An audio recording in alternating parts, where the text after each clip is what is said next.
Hi guys, welcome back. I am Vivek Singhal from tradingwithvivek.com। और आज हम बात करने वाले हैं कि हमें फुल टाइम ट्रेडर बनना चाहिए या नहीं बनना चाहिए।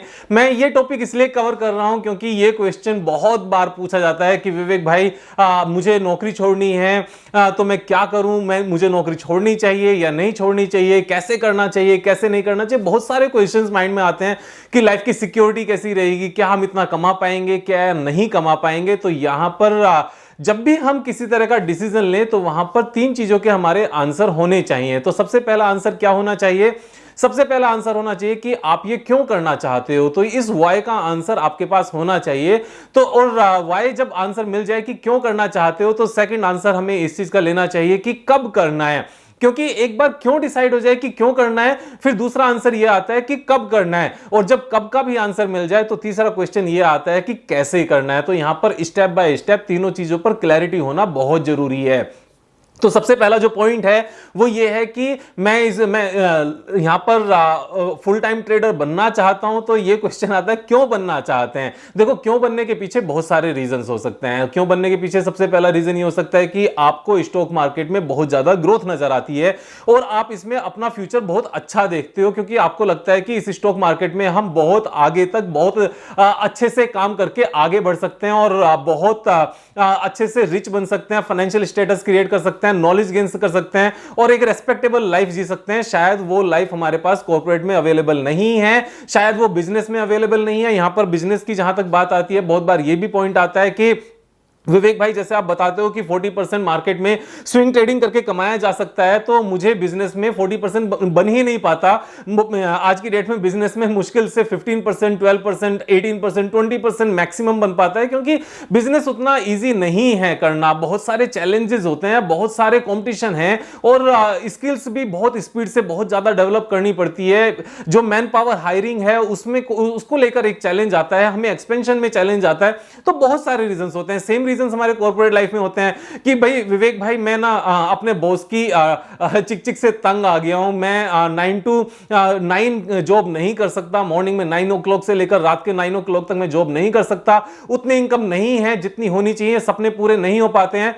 तो यहां पर ये जो सारे क्वेश्चंस हैं, अगर हमें लगता है कि हमें स्टॉक मार्केट करना चाहिए, ये सारे रीजंस हैं, तो ये सिर्फ और सिर्फ फर्स्ट स्टेप है। यहां पर फर्स्ट स्टेप इसलिए है क्योंकि इसके बाद सेकंड क्वेश्चन आता है कि कब करना चाहिए। तो यहां पर कब करने का जो पॉइंट है वो ये है कि हमें कब करने के लिए यहां पर दो तीन चीजों का ध्यान रखना पड़ेगा कि जिस बिजनेस या जिस जॉब को हम छोड़ने की तैयारी कर रहे हैं, उसको छोड़ने के बाद में हमारे पास बैकअप कितना है। हमारे पास फैमिली को रन करने के लिए, फैमिली के सारे खर्चे रन करने के लिए, बच्चों की पढ़ाई के लिए, अपने जीवन को चलाने के लिए और अपने आप को फाइनेंशियली स्ट्रॉन्ग करने के लिए हमारे पास बैकअप कितना है। तो यह गलती कभी मत करना कि हमारे पास इनफ पैसा इकट्ठा हुआ नहीं और क्योंकि हमने अपने स्टॉक मार्केट में थोड़े टाइम के लिए एक अच्छा गेन देख लिया, तो इसका मतलब यह हो गया कि अब तो हम इसी को करेंगे और बहुत अच्छा हो जाएगा।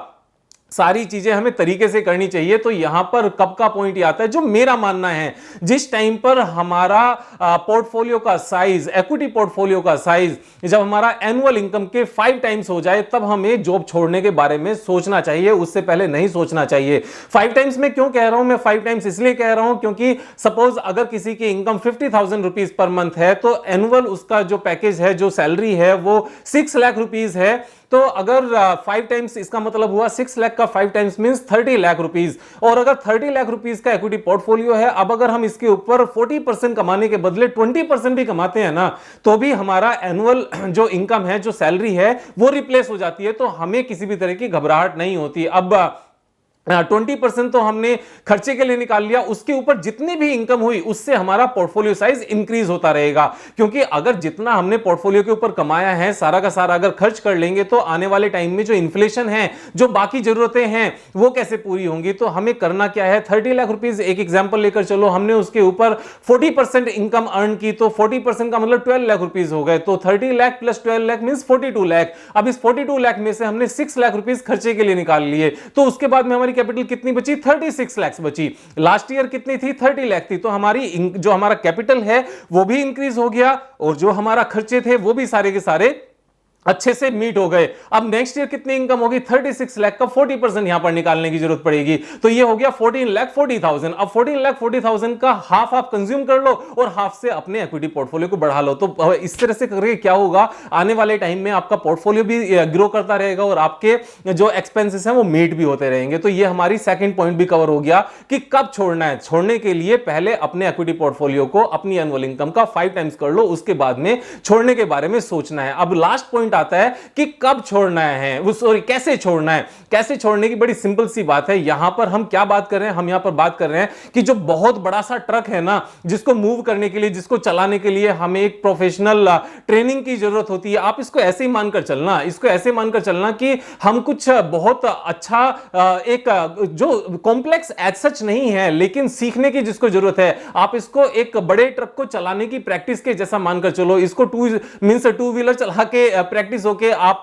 स्विगी पे काम करना शुरू कर दोगे, उतना आसान नहीं है। इसके लिए हमें प्रैक्टिस चाहिए, और वो प्रैक्टिस आएगी कैसे? वो प्रैक्टिस सिर्फ और सिर्फ शुरू के 10-15 दिन की ट्रेनिंग में नहीं आती। वो तभी आती है जैसे बड़े ट्रक्स होते हैं ना, जो लंबे ट्रक्स होते हैं जिसमें गाड़ियां रख के और तब जाती हैं एक स्टेट से दूसरे स्टेट और दूसरे स्टेट से तीसरे स्टेट। तो वहां पर जब लंबे लंबे ट्रैफिक जैम में और छोटी सड़कों से भी निकलना पड़ता है और फ्लाईओवर के नीचे से भी निकलना पड़ता है, तो इन सब चीजों को ध्यान में रख के जब ड्राइवर थोड़ी सी प्रैक्टिस करके आगे बढ़ता है, तो इसको वैसे मानकर चलो। ऐसा नहीं होगा कि आज आपने स्टॉक मार्केट ट्रेडिंग शुरू की और क्योंकि आपको लगता है कि आपके पास इतना पैसा तो ऑलरेडी है, तो आप कल को जॉब छोड़ दो। ऐसा नहीं करते। इसमें सबसे पहले एक ट्रैक रिकॉर्ड बनाओ। ट्रैक रिकॉर्ड किस चीज का बनाना है? ट्रैक रिकॉर्ड बनाना है यहां पर 30-40% लगातार हर साल कमाने का।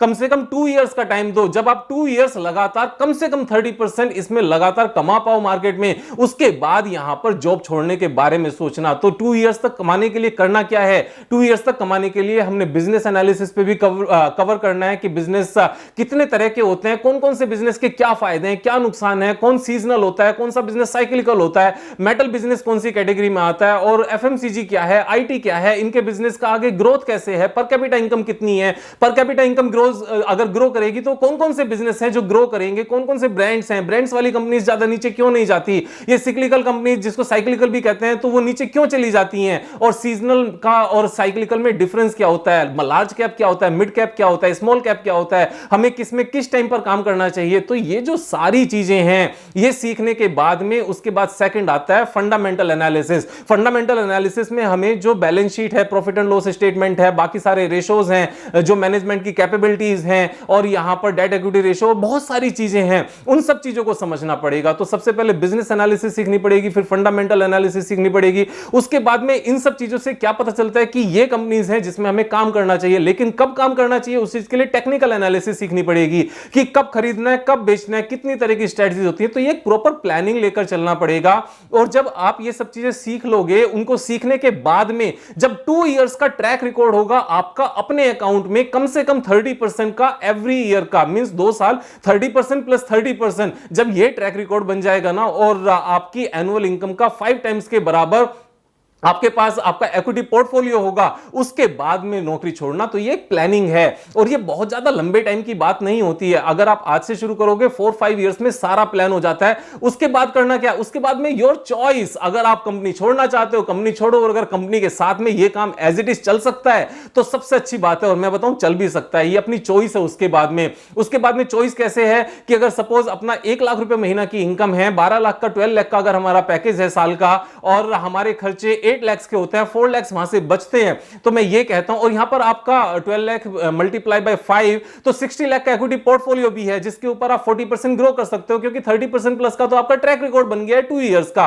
तो नाउ अभी आप ज्यादा कॉन्फिडेंट हो। अब जब आप इसके ऊपर कॉन्फिडेंट हो, यहां पर 60 लाख के ऊपर 24 लाख रुपीस यानी कि 40% अगर आप इसको कमाते हो तो 24 लाख 60 लाख में ऐड हो जाएगा। नेक्स्ट ईयर आपके पैसे 84 लाख हो जाएंगे, और क्योंकि आपने जॉब नहीं छोड़ी तो जो आपका 12 लाख का पैकेज है, जिसमें से आप 8 लाख पहले खर्च करते थे, अब मैं ये कहता हूं 8 लाख के बदले 12 लाख रुपीस खर्च करो, अपनी लाइफ को मजेदार बना दो। और यहां पर जितना भी पैसा आपने कमाया मार्केट से, उससे 1 रुपए भी निकालने की जरूरत नहीं पड़ेगी। तो पहले 20% सेव होता, क्योंकि 20% आप निकाल लेते अगर जॉब छोड़ देते घर के खर्चे चलाने के लिए, लेकिन अभी आप नहीं निकाल रहे हो, तो इसका ड्यूअल इंपैक्ट है कि आप एक तो आपके खर्चे करने की जो लिमिट है वो इंक्रीज हो गई, 8 लाख से आपकी इनकम इंक्रीज होकर क्योंकि खर्चे करने की लिमिट 12 लाख हो गई है, सारी की सारी सैलरी आप खर्च कर सकते हो, ज्यादा घूमने जा सकते हो, ज्यादा अच्छी लाइफ को कंफर्टेबल बना सकते हो। एक तो वो अच्छा हो गया। दूसरा, जो आपका शेयर कैपिटल है, ये आपका यहां से 40% कमाया, 40 का 40% यहां पर इंक्रीज हो गया। नेक्स्ट ईयर जो इनकम आएगी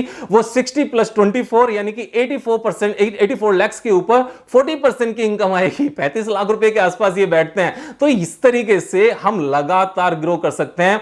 तो फुल टाइम मार्केट में आने से पहले इन सब चीजों की तैयारी करो, और जब आपको लगे कि हां हमने क्यों आना है, ये भी चीज एनालाइज कर ली है, ये भी डिसीजन ले लिया है, और कब आना है ये भी चीज समझ ली है, उसके बाद में कैसे आना है उस चीज की तैयारी भी कर ली है, ट्रैक रिकॉर्ड भी बना लिया है, और उसके बाद में आप फाइनली यहां पर डिसाइड करो कि आप जॉब छोड़ना चाहते हो या जॉब नहीं छोड़ना चाहते हो। उसके बाद भी तो एक डिसीजन लिया ही जा सकता है, लेकिन कुछ भी डिसीजन लेने से पहले इन तीनों चीजों को कंप्लीट करना बहुत जरूरी है। तो ये मेरा आंसर था, ये मेरी ओपिनियन थी इस चीज को लेकर। मेरी ओपिनियन को एक एजुकेशन मानकर चलना, यहां पर ये कोई डिक्टेशन नहीं है, ऑफ कोर्स हो भी नहीं सकती। और मैं ये टॉपिक इसलिए कवर कर रहा हूं क्योंकि जो हमारी फैमिली है ये बड़ी होती जा रही है। अभी 1,50,000 के आसपास की हमारी सब्सक्राइबर्स के रूप में फैमिली है, तो ये अच्छी बड़ी फैमिली है। जो ट्विटर है उसके उस पे भी 25,000 के आसपास की हमारी फैमिली है। So it is growing big now. तो ये मेरी रिस्पॉन्सिबिलिटीज बनती है कि जो माइंड में आप सबके डाउट्स चल रहे हैं वो स्टॉक को डिस्कस करने से अलग इन डाउट्स पे भी बात की जाए। तो इस तरह की चीजें लेकर आते रहेंगे। अगर सब्सक्राइब नहीं किया चैनल को तो सब्सक्राइब कर लेना। I am Vivek Singhal from tradingwithvivek.com। Thank you so much, have a nice day. और मजे करना नहीं भूलना, मजे करो यार।